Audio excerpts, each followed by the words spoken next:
जब वोट देने का वक्त आता है तभी वो सोचती है कि हमें क्या करना है। लेकिन दुर्भाग्य यह है कि तब तक 5 साल का वक्त गुजर चुका होता है और ये 5 साल गुजरा वक्त वापस नहीं आता, चाहे इनका वक्त हो, चाहे इनके बच्चों का वक्त हो, चाहे किसी का भी वक्त हो। नेताजी और मंत्री जी 5 साल अगर कुर्सी पे बैठ गए तो उनका पेंशन बंगला सब जीवन पर्यंत उनका फिक्स रहेगा। वो इन्हीं सब के वोट की बदौलत जो यहाँ पे भारत बैठी है, दिखाइए इस पूरे भारत को, ये मिनी भारत यही है। तो हाँ जी बताइए, अब वहां से आओगे कि हम सीढ़ी लगाएं? हाँ।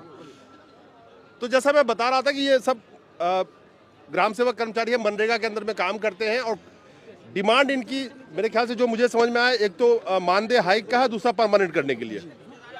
और ये वही लोग हैं जो गांव के अंदर में मनरेगा के तहत काम देते हैं, जो काम लेने आते हैं मजदूर उनको। और जानते हैं पूरा भारत ही जीवित आज के डेट में मनरेगा के ऊपर है, क्योंकि सब गोदी सेठ तो हो नहीं सकता। एनीवे उसकी बात बाद में करूंगा, दूसरे प्रोग्राम में करता हूँ अभी। हाँ जी बताइए, आप कहाँ से आए हैं? मैं ज्ञान प्रकाश त्रिपाठी वशिष्ठ नगर बस्ती से आया हूँ, जो अयोध्या से एकदम सटा हुआ है, गुरु वशिष्ठ की धरती मानी जाती है। और सौभाग्य से पंडित राकेश त्रिपाठी जी हम लोगों के पूर्वज रहे हैं और उसी खानदान से बिलोंग करता हूँ। बहुत बढ़िया जी। और मुख्य बात मैं बताने जा रहा हूँ, ये शुरुआत कहाँ से हुई। 2016 में 2017 चुनाव से पहले जो वर्तमान गृह मंत्री हैं, उस समय राष्ट्रीय अध्यक्ष भारतीय जनता पार्टी हुआ करते थे। जो वर्तमान में रक्षा मंत्री हैं, उस समय गृह मंत्री भारत सरकार हुआ करते थे, माननीय राजनाथ सिंह जी। और माननीय अमित शाह जी की बात मैं कर रहा हूँ। मोहनलालगंज से एक सांसद हैं, अनुसूचित मोर्चा के अध्यक्ष भी रहे हैं और इस समय राज्य मंत्री भी हैं केंद्र सरकार में। मुद्दा बताइए। नहीं, मुद्दे की बात कर रहा हूँ, बहुत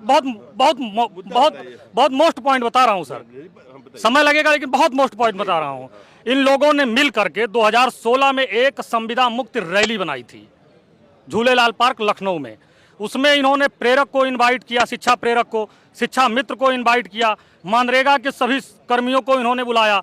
और इन लोगों ने मिल करके, माननीय गृह मंत्री जी और माननीय रक्षा मंत्री जी वर्तमान समय में हैं, अमित शाह जी और राजनाथ सिंह जी, इन्होंने एक नारा दिया था, जो संविदा मुक्ति दिलाएगा वो प्रदेश चलाएगा।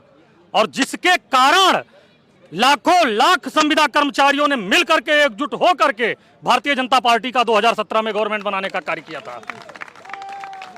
और सरकार में बनने के बाद, बैठने के बाद ये लोग मिलना जुलना, लोगों से बात करना एकदम भूल गए। आप पत्राचार करते रहिए, कोई फर्क नहीं है। दूसरी चीज पे आप आइए। इन्होंने जो आपने अभी कहा, माननीय मोदी जी ने कहा है कि नरेगा गड्ढा खोदने की स्कीम है, ये मोदी जी कह रहे हैं, ये कांग्रेस के उसका परिचायक है। मैं कहना चाहता हूं कि जब हमारा कोविड काल में देश एकदम दबा हुआ था, हम लोगों ने मुखर होकर के लोगों को रोजगार दिया। मनरेगा की उपलब्धि मैं आपको बता रहा हूं, जो सारे मुख्यमंत्री पूरे भारतवर्ष के, जो माननीय प्रधानमंत्री जी हमारे सभी प्रदेश और राष्ट्र स्तर के कैबिनेट मंत्री और राज्य मंत्रीगण पौधरोपण करा करके अपने आप की वाहवाही लेते हैं कि हमारा प्रदेश, हमारा देश हरित क्रांति की तरफ जा रहा है। उसमें सबसे ज्यादा पौधरोपण मनरेगा के अंतर्गत होता है, 99% पौधरोपण मनरेगा के अंतर्गत होता है। हमारे गांव से तालाब खत्म हो गया था, गांव में तालाब को अगर तालाब बनाया तो मनरेगा ने बनाया। हमारे गांव में कुआं खत्म हो गया था, कुआं की मरम्मत हो करके अगर कुओं को दोबारा अस्तित्व में लाया तो मनरेगा ने लाया। नदियों का जीर्णोद्धार कार्य भी नरेगा ने किया। यहां तक कि नहर, यहां नाला, यानी सरकारी जितनी जमीनें लोगों के अवैध कब्जे में चली गई थी, उसको अगर दोबारा पहचान दिलाया तो विश्वव्यापी योजना मनरेगा ने दिलाया और मनरेगा कर्मियों ने दिलाया। ये उपलब्धि मनरेगा की है। ये उनके लिए गड्ढा खोदने के लिए होगा, लेकिन देश की धरोहरों को संभालने के लिए मनरेगा योजना है। मनरेगा योजना के अंतर्गत हम लोग, अभी बताया गया कि 10,000 रुपये मानदेय है। मैं स्पष्ट करना चाहता हूं, 4 अक्टूबर 2021 को माननीय मुख्यमंत्री महोदय ने मनरेगा कर्मियों को डिफेंस एक्सपो मैदान में बुलाया। उन्होंने बुला करके घोषणा अपने मुंह से किया, माननीय योगी जी ने, कि मैं 10,000 रुपये ग्राम रोजगार सेवक को दूंगा। 10,000 रुपये में 7788 रुपये हमें दे रहे हैं।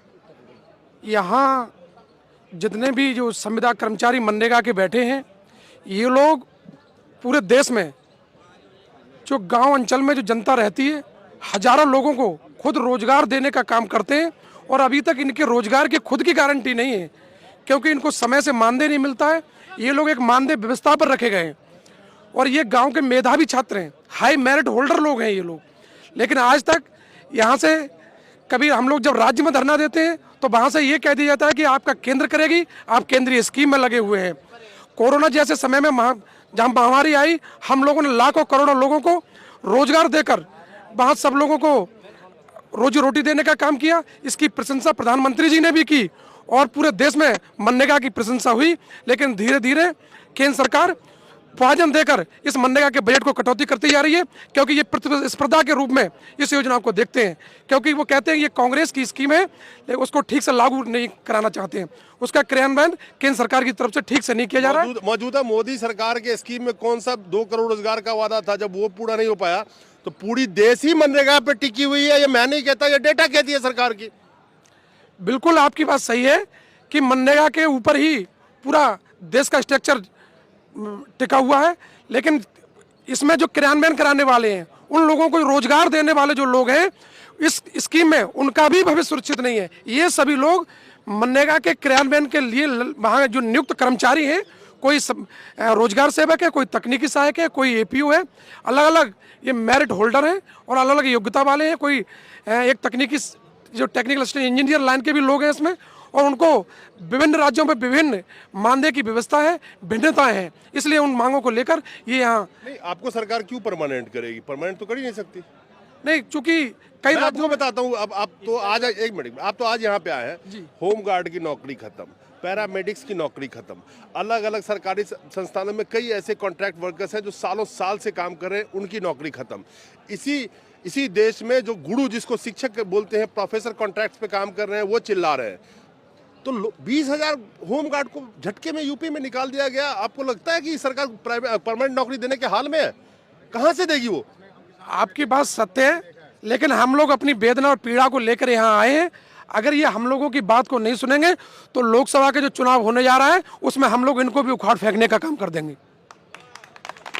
तो सवाल ये है कि इस लोकतंत्र में जनता के पास एक ही हथियार है, वो है एक वोट का।